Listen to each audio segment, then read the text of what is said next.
The Life, Teaching, and Legacy of Martin Luther, Chapter 9, Sir George. On the way back to Wittenberg from the Diet of Worms, the wagon bearing Luther, his friend Amsdorff, and several other companions was attacked by a band of ferocious men. Luther was dragged to the ground and placed on horseback, then surrounded by ruffians, who hurried him off into the woods. The other men who had been traveling with Luther quickly spread the word of his abduction. For a time, virtually no one knew whether Luther was alive or dead. But Frederick the Wise was confident that Luther was safe. Justifiably concerned for Luther's well-being following the Diet, Frederick had instructed certain of his court officials to hide Luther away. Frederick had remained intentionally ignorant of the location to which Luther would be taken. If anyone asked him, he could honestly say that he had no idea where Luther was. In the middle of the night, Luther was brought by a circuitous route to Wartburg Castle outside of Eisenach. Luther was confined to the castle and its immediate grounds for a period of months, with only a warden and 2 serving boys for company. At the castle, Luther suffered physically from insomnia and severe constipation. He also suffered spiritually from doubts and fears.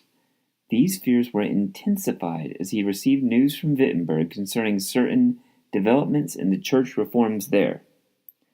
Philip Melanchthon, Luther's closest friend, had continued Luther's efforts in religious reform at Wittenberg.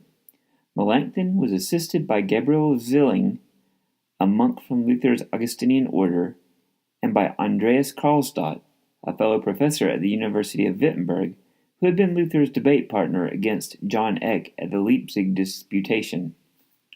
Zwilling and Karlstadt were more radical than Melanchthon. Through their influence, priests, monks, and nuns abandoned their vows of celibacy in favor of marriage. Common people took up the elements of communion with their own hands, rather than having the priests place the communion wafer on their tongue, and statues of saints were destroyed.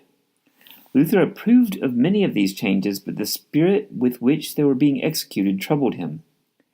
Townspeople harassed pilgrims who were on their way to see the relics of the saints, and they threw stones at those who were saying private devotions in church to the Virgin Mary. On December 4th, 1521, Luther returned to Wittenberg in disguise. Luther had grown out his beard, was dressed in knight's clothing, and introduced himself as Sir George. Luther was pleased with the advances made by Melanchthon, Zwilling, Karlstadt, and others. But he found the reports concerning violence to be confirmed as well. There was a riot in Wittenberg the day before Luther arrived. Upon returning to Wartburg Castle, Luther wrote letters warning his supporters that violence would not aid the spread of the gospel, that it would only aid the cause of the Reformation's enemies.